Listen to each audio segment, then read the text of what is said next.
সামনে যাদের primary viva পরীক্ষা এবং রাষ্ট্রবিজ্ঞান থেকে যারা ভাইবা পরীক্ষার প্রস্তুতি নিচ্ছেন, এই ভিডিওটি আপনাদের জন্য গুরুত্বপূর্ণ। এই ভিডিওতে আমরা রাষ্ট্রবিজ্ঞান প্রাইমারি ভাইবা নোট থেকে 9 নম্বর রিয়েল ভাইবা এক্সপিরিয়েন্সটি আপনাদের সাথে শেয়ার করব।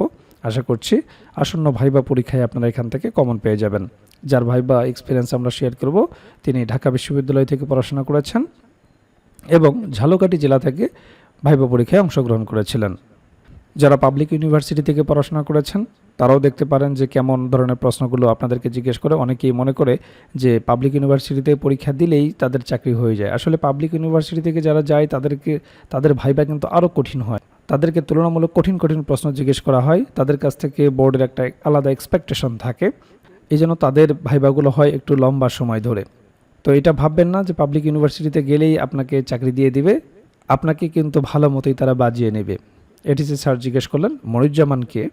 প্রথমে আমি বললাম যে তিনি একজন বুদ্ধিজীবী ছিলেন, পরে স্যারের মুখ দেখে বললাম স্যার উনি একজন রাষ্ট্রবিজ্ঞানী ছিলেন। যেহেতু আমি রাষ্ট্রবিজ্ঞান নিয়ে পড়াশোনা করেছিলাম, মনিরুজ্জামান তিনি একজন রাষ্ট্রবিজ্ঞানী ছিলেন, এটাই স্যার জানতে চেয়েছিলেন। এরপর এডিসি স্যার জিজ্ঞেস করলেন বাংলাদেশের কয়েকজন রাষ্ট্রবিজ্ঞানীর নাম বলুন। তো আমি বললাম ডক্টর রওনক খান, ডক্টর হারুন রশিদ, ডক্টর এমাজউদ্দিন আহমেদ তালুকদার মনিরুজ্জামান। এই মনিরুজ্জামান যে নামটি তিনি রাষ্ট্রবিজ্ঞানী হিসেবে আমার কাছ থেকে জানতে চেয়েছিলেন, বুদ্ধিজীবী হিসেবে না। এরপর এডিসি স্যার জিজ্ঞেস করলেন যে হার্ডল্যান্ড থিওরি টাইপের কি জানি জিজ্ঞেস করলো। তো এই বিষয়টি আমি বুঝতে পারিনি। তখন স্যারকে বললাম স্যার রাষ্ট্রবিজ্ঞানে এই বিষয়ে পড়ায়নি। তখন এডিসি স্যার বললেন কয়েকটা বলকান রাষ্ট্রের নাম বলুন। তো আমি বললাম গ্রিস, হাঙ্গেরি, লাটভিয়া। এরপর ডিপিএ স্যার জিজ্ঞেস করলেন যে বাল্টিক রাষ্ট্রগুলো কী কী। তো বললাম এস্তোনিয়া, লাটভিয়া, লিথুনিয়া। এরপর ডিপিএ স্যার পরবর্তী প্রশ্ন জিজ্ঞেস করলেন পৃথিবীর বৃহত্তম মহাসাগর কোনটি। বললাম প্রশান্ত মহাসাগর। এরপর ডিপিএ স্যার জিজ্ঞেস করলেন আটলান্টিক ও প্রশান্ত মহাসাগরকে সংযুক্ত করেছে কোন প্রণালী। তো জিব্রাল্টার বলে পানামা বলে দিয়েছি, সঠিক উত্তর কিন্তু পানামা। এরপর ডিপিএ স্যার জিজ্ঞেস করলেন পানামা খাল কোন মহাসাগরে পড়েছে। আমি চট করে আটলান্টিক বলেছি, জানি না কী হবে, তবে ভুল ধরেনি। যাই হোক, সেটি সঠিক উত্তর ছিল। এরপর স্যার প্রশ্ন করলেন আমেরিকা ও রাশিয়ার মধ্যে কোন প্রণালী রয়েছে। আমি মোটামুটি কিন্তু ধরাশায়ী হয়ে গেছি, যা পড়তে ভয় লাগে তাই জিজ্ঞেস করছে। আমেরিকা ও রাশিয়ার মধ্যে যে প্রণালীটি রয়েছে সেটি হচ্ছে বেরিং প্রণালী। আমরা ভাইবা নোটে এভাবেই সংযোজন করেছি, যে জায়গাগুলো উত্তর সংযোজন করা দরকার সেগুলো করেছি। রাষ্ট্রবিজ্ঞানের এই নোটে এমন কোনো জায়গায় নেই যেখানে আমরা উত্তর সংযোজন করিনি।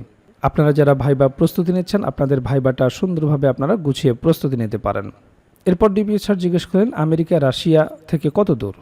তো আমার তো মাথা তখন নষ্ট, এসব কি জিজ্ঞেস করছে, আমি পড়ে আসলাম কি আর স্যাররা জিজ্ঞেস করছে কি। তো ভাইবা বোর্ড জানেন এটা একটা আনপ্রেডিক্টেবল জায়গা। আপনাকে কি জিজ্ঞেস করবে, কোথা থেকে জিজ্ঞেস করবে, গতানুগতিক ধারার বাইরে থেকে আপনাকে জিজ্ঞেস করতে পারে। তবে আপনার উচিত হবে যে বিষয়গুলোর উপর প্রস্তুতি নিয়ে যাওয়া সেগুলো নিয়ে যেতেই হবে।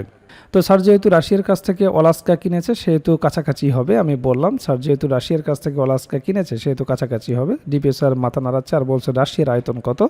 তো আমার অবস্থা ততক্ষণে শেষ, কারণ এগুলোর উপর তো প্রস্তুতি আমি নিয়ে যাই নাই। তো বললাম স্যার 1 কোটির বেশি হবে, তবে সঠিকটা এই মুহূর্তে মনে পড়ছে না। তো অবশ্যই আপনারা রাশিয়ার আয়তনটা জেনে যাবেন।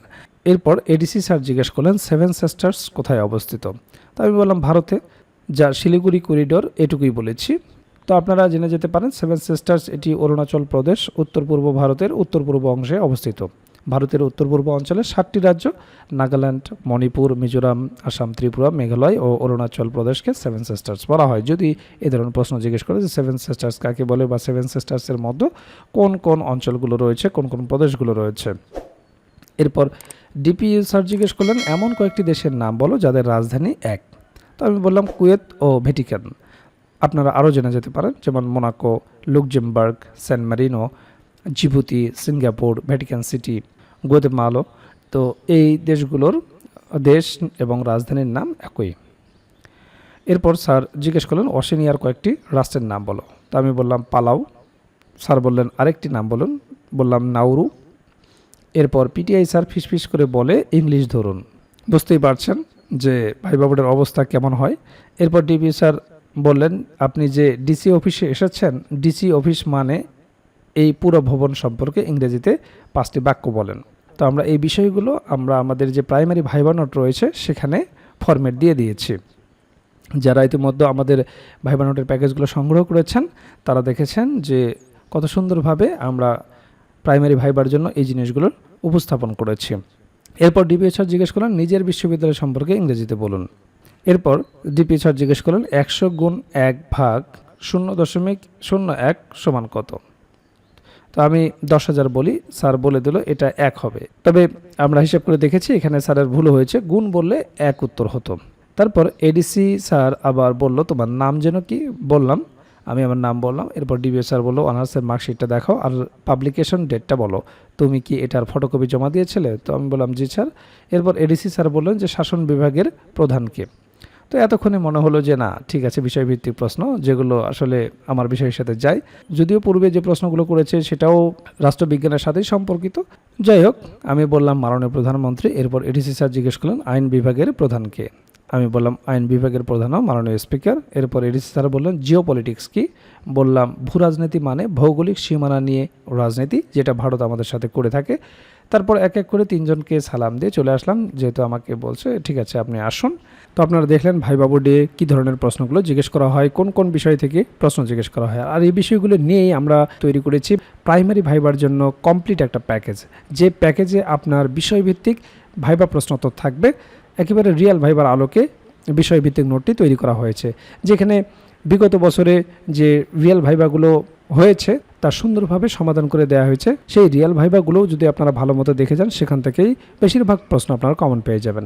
এছাড়াও আপনারা জানেন যে ডিপার্টমেন্টে আপনি ভাইবা দিতে যাবেন, সেই ডিপার্টমেন্ট সম্পর্কে অবশ্যই আপনাকে প্রশ্ন জিজ্ঞেস করতে পারে। তো সেই বিষয় সম্পর্কে একটা ভাইবা নোট থাকবে, প্রাইমারি সম্পর্কিত একটা ভাইবা নোট থাকবে।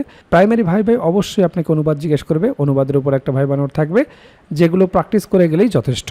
এরপর আপনার নিজ জেলা সম্পর্কে অবশ্যই আপনাকে দু একটি প্রশ্ন জিজ্ঞেস করতে পারে। আপনার জেলা কেন বিখ্যাত, আপনার জেলা দর্শনীয় স্থান কি, আপনার জেলার নামকরণ ইতিহাস কি, বিখ্যাত খাবার কি, ভাষা ও সংস্কৃতি সম্পর্কে জিজ্ঞেস করতে পারে, মুক্তিযুদ্ধে কী অবদান রেখেছিল, নানাবিধ গুরুত্বপূর্ণ প্রশ্ন থেকে আপনাকে দু চারটি প্রশ্ন জিজ্ঞেস করতে পারে। তো সে সম্পর্কিত আপনার জেলার ওপর সুন্দর একটা সাজানো গোছানো নোট থাকবে। এছাড়াও 1947 থেকে শুরু করে বর্তমান সমসাময়িক পর্যন্ত গুরুত্বপূর্ণ বিষয়ের উপর যে সমস্ত প্রশ্নগুলো আপনাকে জিজ্ঞেস করতে পারে, সেই বিষয়গুলো নিয়ে সুন্দরভাবে সাজানো গোছানো একটা সাধারণ জ্ঞান ভাইবা নোট থাকবে। এছাড়াও আপনারা জানেন যে প্রাইমারি ভাইবা বোর্ডে বাংলা ব্যাকরণ এবং সাহিত্য অংশ থেকে বেসিক কিছু প্রশ্ন জিজ্ঞেস করে থাকে, সে বিষয়ে একটি ভাইবা নোট থাকবে। এছাড়াও গণিতের একটি বেসিক ভাইবা নোট থাকবে। আপনারা জানেন যে পাটিগণিত, বীজগণিত এবং জ্যামিতি অংশ থেকে কিছু বেসিক প্রশ্ন জিজ্ঞেস করা হয়। যেহেতু আপনি প্রাইমারির শিক্ষকতা করবেন, একেবারে বেসিক জিনিসগুলো যদি আপনি না বলতে পারেন তাহলে চাকরি পাওয়াটা আপনার জন্য দুষ্কর হয়ে যাবে। কাজেই ভাইবা পরীক্ষায় আপনি যত ভালো করবেন আপনার চাকরি পাওয়ার সম্ভাবনা তত বেড়ে যাবে। কাজেই যারা প্রাইমারি ভাইবার জন্য গুছিয়ে কার্যকর একটা প্রস্তুতি নিতে চান, আমাদের ভাইবা প্যাকেজটি দ্রুত সংগ্রহ করুন। ইতিমধ্যে অনেক প্রার্থী আমাদের কাছ থেকে ভাইবা প্রার্থী সংগ্রহ করেছেন, তারা প্রস্তুতি শুরু করে দিয়েছেন। এখনও যারা প্রস্তুতি গুছিয়ে নিতে পারেন না, স্ক্রিনে দেওয়া হোয়াটসঅ্যাপ নাম্বারে যোগাযোগ করে আমাদের কাছ থেকে প্রাইমারির এই ভাইবা প্যাকেজটি সংগ্রহ করতে পারেন। প্যাকেজটি আপনারা দুইভাবে নিতে পারবেন, আপনারা হার্ড কপি নিতে পারবেন কুরিয়ারের মাধ্যমে, এছাড়াও পিডিএফ প্যাকেজ আপনারা নিতে পারবেন। কাজেই দেরি না করে দ্রুত স্ক্রিনে দেওয়া হোয়াটসঅ্যাপ নাম্বারে যোগাযোগ করে প্যাকেজটি সংগ্রহ করুন।